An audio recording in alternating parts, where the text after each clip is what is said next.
Hello students, आज हम बात करेंगे डिहाइड्रेशन रिएक्शन की। तो हेडिंग लगाइए आप, डिहाइड्रेशन रिएक्शन। डिहाइड्रेशन डिहाइड्रेशन का मतलब क्या होता है? डिहाइड्रेशन का मतलब होता है रिमूवल ऑफ H2O। ये चीज़ आप ध्यान में रखेंगे, रिमूवल ऑफ H2O। H2O का बाहर निकलना ही क्या होता है? डिहाइड्रेशन होता है। अब ये H2O बाहर कैसे निकलता है, कौन कौन से कैटलिस्ट की ज़रूरत पड़ती है, किस टेम्परेचर पे इसको निकाला जाता है, वो बात करेंगे अपन प्राइमरी, सेकेंडरी और टर्सरी एल्कोहल के अंदर। तो यहाँ पर दो तरह के कैटलिस्ट की ज़रूरत पड़ती है। एक तो हमारा होता है H2SO4 और एक होता है हमारा H3PO4। ये दो कैटलिस्ट होते हैं, इन दोनों में से आप कोई भी ले सकते हो। हम टेम्परेचर की बात करेंगे, कितने टेम्परेचर के ऊपर प्राइमरी एल्कोहल के अंदर डिहाइड्रेशन होता है, कितने टेम्परेचर के ऊपर सेकेंडरी में होता है और कितने टेम्परेचर के ऊपर टर्सरी में होता है, वो अपन बात करेंगे। तो सबसे पहले अपन बात करते हैं प्राइमरी एल्कोहल की। प्राइमरी एल्कोहल, ये मेरे पास प्राइमरी एल्कोहल है, जिसे मैं क्या बोल सकता हूँ, 1 डिग्री एल्कोहल भी बोल सकता हूँ। तो यहाँ पर क्या है, CH3 CH2 and then OH। यहाँ पर मेरे पास एथेनॉल है। इसकी जो डिहाइड्रेशन रिएक्शन है वो मैं H2SO4 कैटलिस्ट की प्रेजेंस में करवाऊंगा, और यहाँ पर जो टेम्परेचर होता है वो होता है अराउंड 443 केल्विन। तो यहाँ पर देखो क्या होता है, इस OH को मैं यहाँ लिख देता हूँ, ये OH मैंने यहाँ लिखा, और इस CH3 को मैं CH2 एंड देन H कर देता हूँ। तो आपकी कोई दिक्कत नहीं आने वाली, डायरेक्ट क्या हो जाएगा, एक H2O का मॉलिक्यूल यहाँ से रिमूव हो जाएगा और किसका फॉर्मेशन हो जाएगा, एल्कीन का फॉर्मेशन हो जाएगा। तो यहाँ पर ये मेरे पास बन गया एथीन। ठीक है, तो कहीं ना कहीं डिहाइड्रेशन रिएक्शन के बाद किसका फॉर्मेशन होना चाहिए, एल्कीन का। ये जो रिएक्शन है वो कंप्लीट हुई है 443 केल्विन टेम्परेचर के ऊपर। ये चीज़ आप दिमाग में सेट रखेंगे। इसके बाद अपन बात करते हैं सेकेंडरी एल्कोहल की। सेकेंडरी एल्कोहल, सेकेंडरी एल्कोहल को हम क्या बोल सकते हैं, 2 डिग्री एल्कोहल भी बोल सकते हैं। तो इसको देखो मैं ऐसे लिख रहा हूँ, CH3 CHOH और CH2 और H। यहाँ पर मैं CH2 और H लिख रहा हूँ तो आपकी कोई दिक्कत नहीं आने वाली, क्योंकि आपको पता है कि क्या होने वाला है, रिमूवल ऑफ H2। तो यहाँ से मैंने क्या कर दिया, एक H2O का मॉलिक्यूल क्या कर दिया, रिमूव कर दिया। ये H2 मैंने बाहर कर दिया।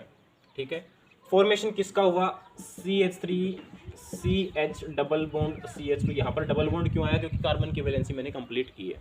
क्लियर है। अब यहाँ पर जो सल्फ्यूरिक एसिड है या फॉस्फोरिक एसिड है, उस कैटलिस्ट को अपन लेते हैं, और ये जो रिएक्शन होती है वो 440 केल्विन टेम्परेचर के ऊपर कंप्लीट होती है। उसके बाद अपन बात करते हैं टर्सरी एल्कोहल की। तो ये मेरे पास है टर्सरी एल्कोहल, टर्सरी एल्कोहल या 3 डिग्री एल्कोहल। 3 डिग्री एल्कोहल के अंदर कहानी क्या होती है वो देखो आप। ये मेरे पास है CH3 CH3 CH3 और यहाँ पर O एंड देन H। ठीक है, तो इसको CH3 को यहाँ ले आओ आप और खोल के लिख दो CH2 और H। तो यहाँ से बाहर क्या हो गया, एक H2O का मॉलिक्यूल, और यहाँ पर एल्कीन का फॉर्मेशन हो गया, CH2 double bond C CH3 और ये CH3। इसका जो IUPAC नेम रहेगा वो ये रहेगा 1 2 3। 2 पे है मिथाइल ग्रुप, 2 मिथाइल, और उसके बाद 3 कार्बन है प्रोपीन। ये जो रिएक्शन है ये होगी अराउंड 358 केल्विन टेम्परेचर के ऊपर। तो यहाँ पर सबसे कम टेम्परेचर के ऊपर एल्किन का फॉर्मेशन हुआ है, वो हुआ है टर्सरी एल्कोहल के अंदर, उसके बाद सेकेंडरी और उसके बाद प्राइमरी। तो यहाँ पर डिहाइड्रेशन का जो ऑर्डर रहेगा, एल्कोहल के डिहाइड्रेशन का जो ऑर्डर रहेगा वो क्या रहेगा, 3 डिग्री 2 डिग्री और उसके बाद 1 डिग्री। तो ये इसके डिहाइड्रेशन का ऑर्डर रहेगा। क्लियर है, स्क्रीनशॉट ले लीजिए इसका।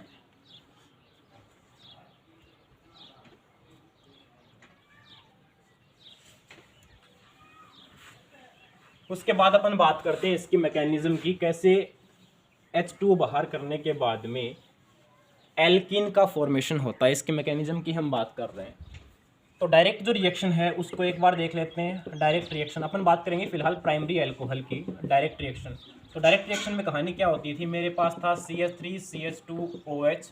यहाँ पर मैंने लिया H2SO4 443 केल्विन टेम्परेचर, और यहाँ पर जो फॉर्मेशन हुआ था वो आता है एल्कीन का।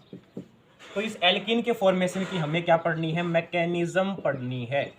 इस एल्कीन के फॉर्मेशन की आपको क्या करनी है, मैकेनिज्म पढ़नी है।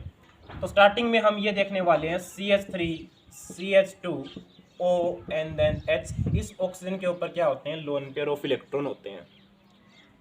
अब एसिड का काम क्या होता है, H2SO4 एक एसिड है, एसिड का काम होता है H पॉजिटिव आयन को डोनेट करना। इस H पॉजिटिव की सपोर्ट कौन करेगा, ये ऑक्सीजन के लोन पेयर। तो यहाँ पर कुछ यूं बनेगा CH3 CH2, इस O के नीचे H आ जाएगा और इस साइड भी H जुड़ जाएगा। ऑक्सीजन ने अपने lone pair of electron donate किए तो इसके ऊपर चार्ज आ जाएगा पॉजिटिव। नेक्स्ट स्टेप के अंदर क्या होता है, देखो यहाँ से एक स्टेबल स्पीसीज है वो रिमूव हो रही है H2O, और ये ऑक्सीजन है वो कार्बन से इलेक्ट्रॉन को अट्रैक्ट करेगा because it is more electronegative element as compared to carbon. तो यहाँ पर जो बनेगा वो कुछ यू बनेगा CH3 CH2 पॉजिटिव, एक इलेक्ट्रोफाइल का फॉर्मेशन हो रहा है, ठीक है। और इलेक्ट्रोफाइल की स्टेबिलिटी का ऑर्डर अपन इलेक्ट्रोमेरिक इफेक्ट के अंदर पढ़ चुके हैं कि टर्सरी 3 डिग्री जो होता है वो ज़्यादा ही स्टेबल होता है एज कम्पेयर टू 2 डिग्री और 1 डिग्री, क्योंकि 3 डिग्री में क्या होता है, ज़्यादा अल्फा हाइड्रोजन होते हैं, और ज़्यादा अल्फा हाइड्रोजन होने की वजह से उसके अंदर रेजोनेंस भी बहुत ज़्यादा होता है, यानी उसकी रेजोनेटिंग स्ट्रक्चर भी ज़्यादा बनेंगी, और रेजोनेटिंग स्ट्रक्चर जिसकी जितनी ज़्यादा बनती हैं वो उतना ज़्यादा क्या होता है, स्टेबल होता है। रेजोनेटिंग स्ट्रक्चर की वजह से कंपाउंड की स्टेबिलिटी बनती है। तो 3 डिग्री एल्कोहल के 3 डिग्री इलेक्ट्रोफाइल के अंदर क्या होता है हम देखते हैं कि यहाँ पर हाइड्रोजन है वो ज़्यादा होते हैं, और ज़्यादा हाइड्रोजन होंगे तो ज़्यादा रेजोनेटिंग स्ट्रक्चर बनेंगी, और ज़्यादा रेजोनेटिंग स्ट्रक्चर बनेंगी तो वो ज़्यादा स्टेबल होगा। ये चीज़ हम इलेक्ट्रोमेरिक इफेक्ट के अंदर पढ़ चुके हैं। अब देखो आगे क्या कहानी हुई इसकी, हमारे पास जो कंपाउंड बना वो ये बना, इसको मैं खोल के लिख देता हूँ एक बार, CH3, इसको मैं खोल के लिख देता हूँ ऐसे, उसके बाद CH2, और इस कार्बन के ऊपर चार्ज है पॉजिटिव। अब इस पॉजिटिव को ख़त्म करने के लिए ये हाइड्रोजन के बॉन्ड के इलेक्ट्रॉन यहाँ शिफ्ट होंगे, और ये है H पॉजिटिव के रूप में क्या हो जाएगा, बाहर निकल जाएगा, और किसका फॉर्मेशन हो जाएगा, एल्कीन का फॉर्मेशन हो जाएगा। ये हमारी बन गई एल्कीन। ये मैकेनिज्म है डिहाइड्रेशन रिएक्शन की, स्क्रीनशॉट ले लीजिए इसका।